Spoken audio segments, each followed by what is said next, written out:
Hey, so if you're trying to export your Canva docs and it's not working, like the download fails or the file just won't generate, yeah, that can be really frustrating. But don't worry, this is usually easy to fix.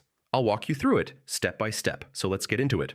First, make sure your internet connection is stable. Exporting files needs a solid connection, and interruptions can cause the process to fail. Next, just try exporting again. Sometimes it's a temporary glitch, and a second attempt works fine. Make sure you're selecting the correct file format like PDF, DOCX, or others. If one format fails, try switching to another and see if it works. If your document is too large, with lots of images or heavy elements, it can cause export issues.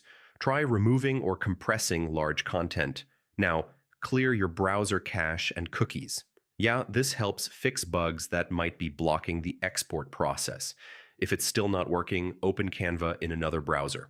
Sometimes the issue is browser related. Also, extensions like ad blockers or security tools can interfere with downloads. Try disabling them temporarily.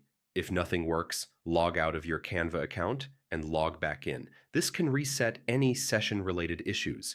And yeah, sometimes Canva servers might be down. Check their status page to see if there's an ongoing issue. So yeah, that's how you fix Canva Docs export problems. One of these steps should get your files downloading again. All right, thanks for watching, and I'll catch you in the next one.